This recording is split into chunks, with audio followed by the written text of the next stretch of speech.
Hello everyone and welcome to Crosses Gaming. Today we will be taking a look at Spacehulk Deathwing. Spacehulk Deathwing is a new squad-based first-person shooter from Stream on Studio based in the Warhammer 40k universe. The game is built in Unreal Engine 4 and is published by Focus Home Interactive. It is available on Steam for €39.99 or your regional equivalent. Let's jump straight into the game. The campaign is divided into chapters, each being about 30 minutes long. These chapters push the story forward with a short voice-acted briefing on the start, giving you the information you need to understand the story. And in the story you will take on the role of a space marine that is part of the most secret and most fierce space marine force, Deathwing of the Death Angels chapter. You will battle against terrifying gene stealers in the tunnels of a Spacehulk using devastating firearms, melee weapons, and destructive psychic powers. The game also includes a co-op mode, where you can engage in battles in honor of the Emperor of Mankind with up to 3 of your friends or random people chosen by an online matchmaking. Let's start with the graphics. As the game uses Unreal Engine 4, it is bound not to look really bad. But to be honest, the texture especially on the gene stealers could and should be more detailed. These creatures should be terrifying monsters, but here they look just like giant cockroaches. And while I can certainly imagine that a giant cockroach is a horrifying image to many, here it just doesn't fit at all. Luckily the Space Marines look good. Not great, but still good enough not to pose an issue. The second issue I have with the graphics is with using the zoom to locate your foes. And you will be doing that often, since the turrets are really hard to notice if you don't. And when you use the zoom, every enemy becomes a shining bright figure without any describable features, and that does certainly take away from the atmosphere. I wouldn't have a problem with enemies being highlighted, but some of the features should still remain. But the game at least utilizes one of the strong points of Unreal Engine 4, its light assets, and these are used here very well. Now on to the mechanics of the game. While they are not horrible, they are not special in any way either. Aim and shoot, hack and slash with a melee weapon of your choice, and push 1, 2 and 3 to use psychic powers. And sadly the combat just feels slow and uninteresting. The previous FPS I played, Doom, was like a ride on ecstasy compared to this.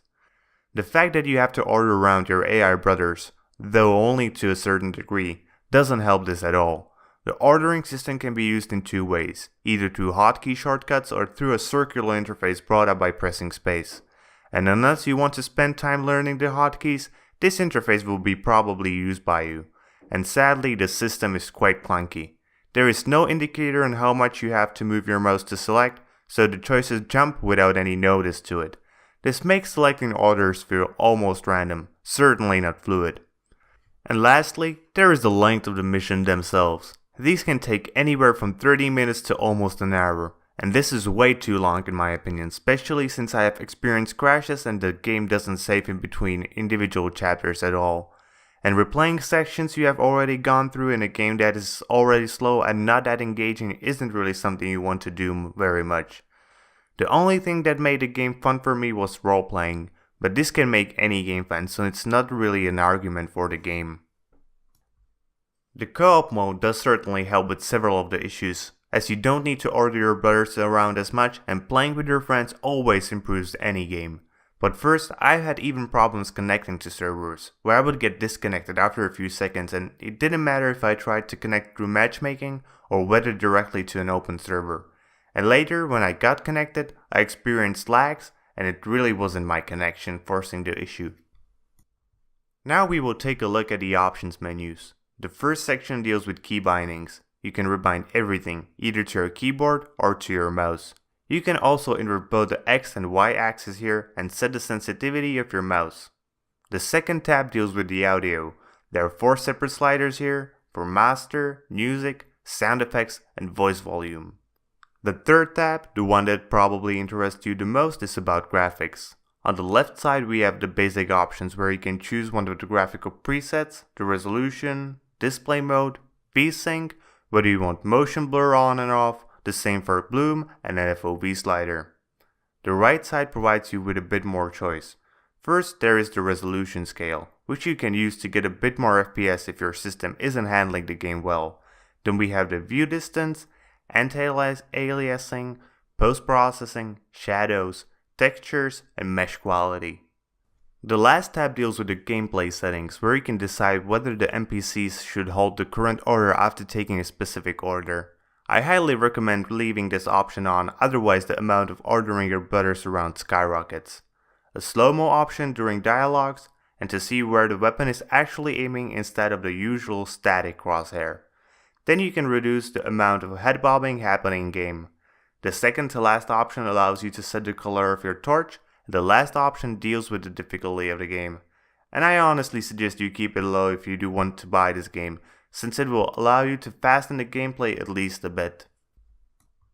Lastly, we should talk about the performance of the game. As I mentioned previously, I did experience a number of crashes, but when the game worked, it worked well for me. But I have read that people have experienced FPS drops with their rigs. There also have been reports of a number of game-breaking bugs, so not even on this front the game performed particularly well. In conclusion, the game is painstakingly average and suffers from a lot of performance issues. I wouldn't recommend it at the moment unless you really are a fan of the Warhammer 40k universe, but in that case you are most likely already an owner of this game anyways. In a few weeks the game might be patched up and then it may be worth picking up, but otherwise I'd wait for a sale or perhaps even look somewhere else for an FPS to have fun with. Well, that's it for today guys. Like and subscribe if you liked the video, dislike if you didn't, and see you all next time with more gaming content.